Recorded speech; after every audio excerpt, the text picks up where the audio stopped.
Hello children, I hope you all are good and fine. Today we will start new chapter 6, Soil Erosion and Conservation. Soil is the uppermost layer of the earth. It supports plants which provide food to all living things on this planet. Thus, soil is the foundation of all life on earth. Below the soil there is solid rock. तो soil क्या है? एक upper most layer है, ऊपर की layer है अर्थ की, और ये प्लांट्स को सपोर्ट करती है. इसी में प्लांट्स उगते हैं ना सॉइल में, जिनसे हमें क्या मिलता है? फूड मिलता है सारे लिविंग थिंग्स को. तो क्या है soil? Soil is the foundation of all life on the earth. So it is very important for our life. Below the soil there is solid rock. Soil के नीचे क्या है? Below the solid soil there is a solid rock, एक ठोस पत्थर है. When the earth was formed, there were only water, air and hard rocks. The sun heated the rocks, the rain made them cold, and the wind blew over them. This continued for thousands of years. As a result, the rocks broke into small pieces. जब अर्थ form हुआ था तो सिर्फ पानी था, हवा थी और मोटे मोटे रॉक्स थे, बहुत ही मजबूत रॉक्स थे, पत्थर थे. तो फिर क्या होता है? सन क्या करते हैं? Heat the rocks. सन ने रॉक्स को गर्म करा, हीट करा. उसके बाद रेन आई, रेन ने कोल्ड करा और विंड ने ब्लू करा. और ये प्रोसेस कब तक चलता रहा? Thousand of years. उससे क्या हुआ? जो रॉक्स हैं वो छोटे छोटे पीसेस में टूट गए. These small pieces broke into still smaller pieces. और ये जो स्मॉल पीसेस थे, रॉक्स थे, वो और छोटे छोटे पीसेस में टूट के बिखर गए.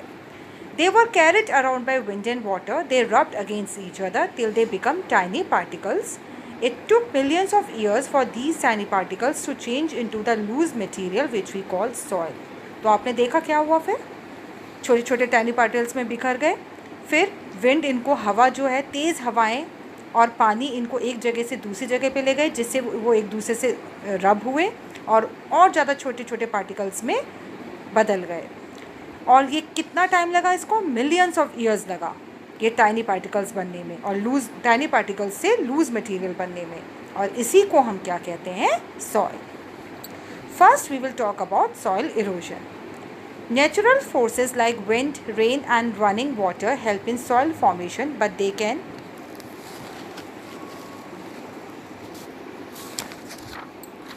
harm the soil as well. At places covered by natural vegetation, there is a balance between the formation of soil and the loss of soil. Often this balance is disturbed by human or natural forces. Then the topsoil is removed from the surface of the earth. The condition of wearing off or carrying away of soil by the action of water or wind is known as soil erosion. तो soil erosion क्या है? Soil erosion is a process of removal of the top layer of the soil. What causes soil erosion? Basically it is caused by the action of wind, water and ice. Soil erosion किसके through होता है? किसके action से होता है? wind, water और ice. These are the agents of the soil erosion. Cutting down the trees also causes soil erosion. और जो हम trees को काटते हैं उससे भी soil erosion होता है. Plant roots bind the soil in place and prevent it from being washed away. जो प्लांट की रूट्स होती हैं सॉइल को क्या एक जगह से दूसरी जगह नहीं जाने देती हैं और उसको बाइंड करके रखती हैं. So if there will be no trees, floods which will easily remove the soil nutrients and eventually the land will become unfertile, which cannot be used for vegetation. Therefore more trees should be planted in order to prevent soil erosion. जो plant roots हैं वो soil को bind करके रखती हैं और उसको wash away नहीं होने देती हैं. So if there will be no trees, अगर ट्रीज़ नहीं होंगे तो ज़्यादा से ज़्यादा क्या आएंगी? बाढ़ें आएंगी, बाढ़ आएगी. और फिर क्या होगा? सॉइल के जो न्यूट्रिएंट्स होंगे वो इधर उधर क्या होंगे? बिखर जाएंगे. And the land will become unfertile. जो लैंड होगा उस पर हम कुछ नहीं उगा सकेंगे. It will become unfertile which can not be use for vegetation, जिस पे हम कोई भी क्रॉप नहीं उगा सकेंगे. इसलिए हमें ज़्यादा से ज़्यादा ट्रीज़ को प्लांट करना चाहिए in order to prevent soil erosion. So we can say soil erosion is a process of removal of the top layer of the soil, and it is caused by the action of wind, water and ice, and these are agents of the soil erosion. So the condition of wearing off or carrying away of soil by the action of water and wind is known as soil erosion. As a result of soil erosion, the land loses its fertility. Land affected by soil erosion cannot produce enough to feed all the living beings who dwell on it. Farmers reap poor harvest.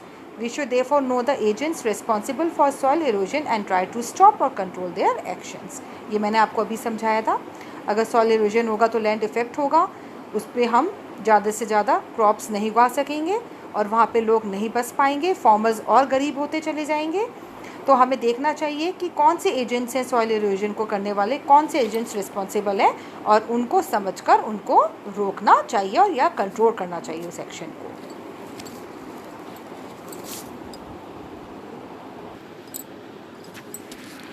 Running water causes soil erosion.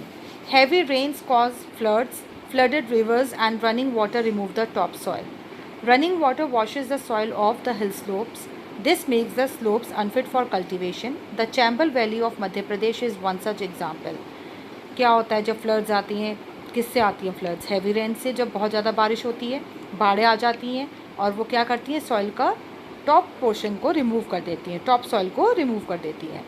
जिससे क्या होता है, हिल slopes से भी सारी soil पानी के साथ बह जाती है और ये जो फील्ड होता है वो सॉइल के बिना कल्टीवेट नहीं हो सकता है. तो वहाँ पे भी खेती नहीं हो सकती है, वहाँ पे भी हम कुछ नहीं उगा सकते हैं. The chamber valley of Madhya Pradesh is one such example. So this is example, ये chamber valley of Madhya Pradesh, वहाँ पर भी ऐसा हुआ था. A river coming down the hill carries a lot of mud with it. Upon reaching the plains, the flow of the river slows down. It leaves part of the soil on its way. Over a period of time, soil accumulates and makes the river change its course. You may have heard of the yellow river in China called Wanghu. It was known as the sorrow of China because it changed its course very often. This resulted in loss of life and property. In Bihar, river Kosi, which changed its course frequently, caused great havoc in 2008 when lakhs of people were affected. तो क्या हुआ, जब बारिश होती है तो बाढ़ें आती हैं, तो वो बहुत सारी क्या कहते हैं, हिल्स से भी अपनी मिट्टी को, जितनी भी मिट्टी होती है उसको बहा ले जाती हैं अपने साथ और प्लेन्स में पहुंच जाती हैं. जिससे क्या होता है, रिवर्स के जो नदियां होती हैं उसके अंदर चली जाती हैं वो मिट्टी, और रिवर भी क्या हो जाती है, उसकी गति भी स्लो हो जाती है और बहुत सारी मिट्टी जो है एक्यूमुलेट हो जाती है. एक्यूमुलेट मीन्स गैदर टुगेदर, एक जगह जमा हो जाती है, ढेर लग जाता है. और वो क्या करती है, it makes the river change its course. तो वो रिवर को क्या करती है, अपनी डायरेक्शन चेंज करने में हेल्प करती है. तो रिवर अपनी डायरेक्शन को चेंज कर देती है उस मिट्टी की वजह से, जो मिट्टी इकट्ठी हुई होती है. उससे क्या होता है, you may have heard of the yellow river in China. तो चाइना में एक येलो रिवर के नाम से फेमस है जिसे वांगहू कहते हैं. इसको सॉरो ऑफ चाइना कहते हैं क्योंकि वो अपने डायरेक्शन को change its course very often, अपनी डायरेक्शन जल्दी जल्दी चेंज करती रहती है. Course means its direction.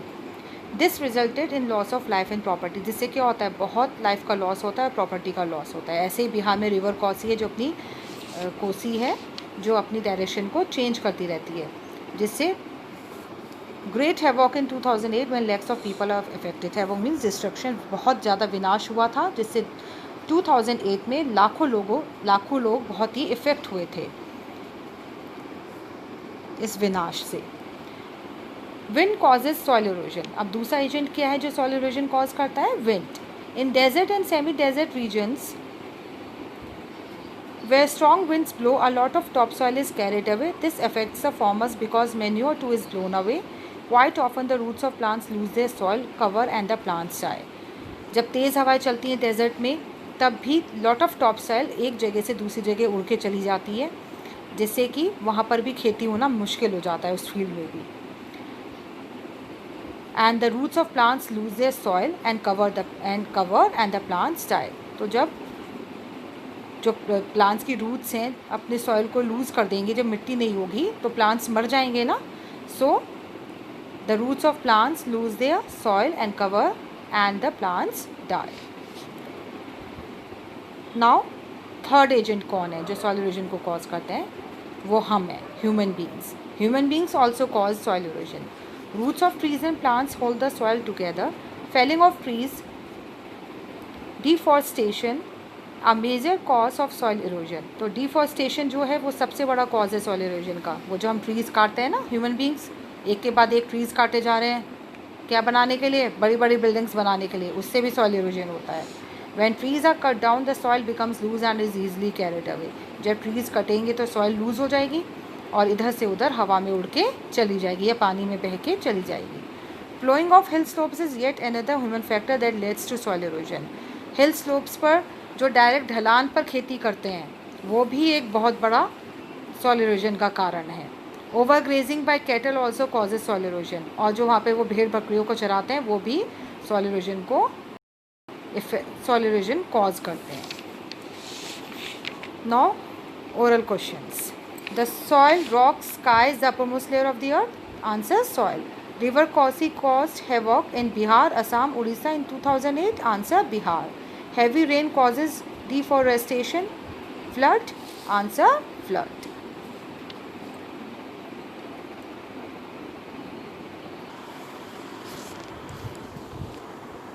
Soil conservation. अब हम देखते हैं कि सॉइल को कैसे हम कंजर्व कर सकते हैं और इरोजन से कैसे बचा सकते हैं. Nature took millions of years to form soil. It is our responsibility to preserve and protect it. The protection of soil against erosion is called soil conservation. आपने देखा है ना मिट्टी कैसे बनती है, कितने मिलियंस ऑफ ईयर्स लगते हैं, कितने सालों, कितने हज़ारों साल लग जाते हैं. तो हमारी रिस्पॉन्सिबिलिटी है कि सॉइल को कैसे प्रिजर्व करना और प्रोटेक्ट करना है. And the protection of soil against the soil erosion is called soil conservation. We cannot stop natural forces like wind and water from causing soil erosion. However, soil can be conserved by controlling the actions of these agents of erosion. This can be done in a number of ways. हम natural forces को, wind water को तो नहीं रोक सकते हैं soil erosion को करने से, लेकिन हम एक काम कर सकते हैं. Soil can be conserve by controlling the actions of these agents of erosion. लेकिन हम कंट्रोल कर सकते हैं इन एक्शंस को. और वो कैसे? First we will talk about on flat open grounds. जो फ्लैट और ओपन ग्राउंड्स होते हैं कैसे हम उसमें मिट्टी कंजर्व कर सकते हैं, ये देखिए. After harvesting and before raising the next crop fields lie bare. This is when the wind blows off the top soil. To prevent the soil from getting blown away, farmers grow cover crops such as grass and creepers. तो क्या करना चाहिए? जब farmers खेती करते हैं और crops को क्या करते हैं, काट लेते हैं, तो वो खाली फील्ड छोड़ देते हैं. तो वहाँ पे क्या होता है? तो जब हवा आती है तेज़ी से तो वो मिट्टी की टॉप सॉइल को उड़ा के ले जाती है. तो क्या करना चाहिए फार्मर्स को? कवर क्रॉप्स ग्रो करने चाहिए जैसे ग्रास और क्रीपर्स. खाली फील्ड नहीं छोड़ना चाहिए. तो क्या उगाना चाहिए? ग्रास को उगा लीजिए, creepers for example money plants, cucumber, peas, watermelon को उगा सकते हैं. तो खाली फील्ड नहीं छोड़ना चाहिए फार्मर्स को. इससे हम सॉइल को कंजर्व कर सकते हैं. The roots of plants seize cover crops hold the soil particles together and prevent them. आप पिक्चर में भी देखते जाइए, सब उसमें पिक्चर में भी सब एक्सप्लेन कर रखा है. From being blown away, trees and bushes are grown along the boundary of the fields. They act as a shield against strong winds. तो ये कवर क्रॉप्स क्या करती हैं? जो ये क्रॉप्स जैसे ग्रास उगा ली, वाटरमेलन उगा ली, पीस उगा लिए, क्रीपर्स में आते हैं ये सब. तो उससे क्या होता है? जो कवर क्रॉप्स होते हैं वो सॉइल पार्टिकल्स को होल्ड करते हैं और उनको प्रिवेंट करते हैं, हवा में उड़ने नहीं देते हैं. और ट्रीज़ और बुशेस को क्या करना चाहिए? फील्ड्स के चारों तरफ उगाना चाहिए, जैसे कि वो शील्ड की तरह काम करते हैं स्ट्रॉन्ग विंड्स के अगेंस्ट.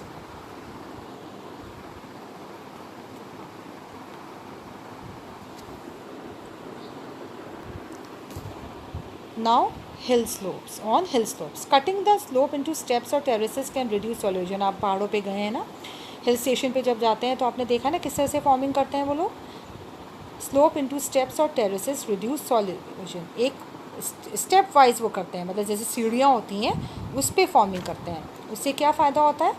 जो सॉइल होती है, जब बारिश होती है, जब पानी का फ्लो होता है, वो तो एक स्टेप को छोड़ के दूसरे स्टेप पे जाती है, जिससे कि सॉइल लॉस्ट नहीं होती है, reducing the amount of soil lost.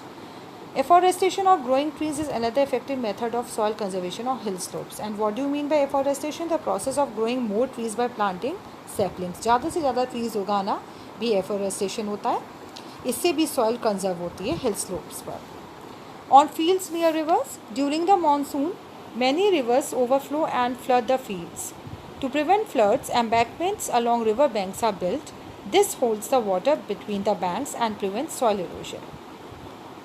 जब बारिश होती है और बाढ़ें आती हैं, बाढ़ आ जाती है, तो क्या करना चाहिए? नदी रिवर बैंक्स के चारों तरफ एक एम्बैंकमेंट बना देना चाहिए. That is called a wall along a river bank. एक वॉल बना देनी चाहिए, दीवार, जिससे कि it holds the water between the banks and river, and it also prevents soil erosion and it conserves the soil. Celebrate Earth Day every year on 22nd April in your school and discuss and suggest ways to save the earth and its resources. Okay? Follow the 3 rules: reduce, reuse and recycle to protect the environment. Now we will discuss about the book bag exercise. The wearing off or carrying away of soil by the action of water or wind is called soil erosion. This may lead to soil erosion, terrace forming, growing of crops, afforestation, deforestation. Answer: deforestation. 3. Soil is mostly conserved by afforestation. 4. The Huanghe River, which changes its course every year, is in answer China. Afforestation is a term which means growing trees. Now fill in the blanks. Running water washes away soil of dash hill slopes या plains. Hill slopes. Dash forces like wind, rain and running water help in soil formation. Answer natural. 3. Plants and trees hold the soil together by their dash roots or stems. Answer roots. 4. At places where strong winds blow, manure are blown away along with the topsoil. Answer manure. आप match the following भी देख लीजिएगा, मैंने mark कर रखे हैं. So student, you have to read this chapter 4-5 times and now we will discuss about the you have to complete book back exercise in your book only, not in copy. Now we will discuss about the assignment. Fill in the blanks. The dash is the uppermost layer of the earth. Answer soil. 2. River Kosi caused havoc in dash. Answer Bihar. 3. Heavy rain caused dash flood. 4. Running water washes away soil of the dash. Answer hill slopes. 5. Dash forces like wind, rain and running water help in soil formation. Answer natural. 6.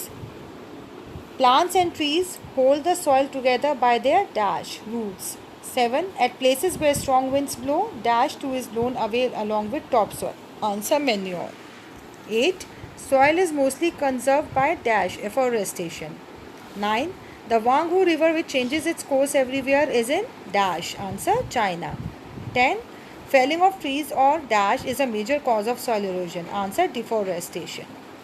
So you have to complete this assignment in your copy और book exercise आपको book में ही करनी है. तो आप इस chapter को अच्छे से रीड करना. नेक्स्ट टाइम आपकी वो ली जाएगी ऑनलाइन डाउट सेशन, तो आप उसमें आप पूछ सकते हैं जो भी चैप्टर से रिलेटेड आपको डिफ़िकल्टी होगी.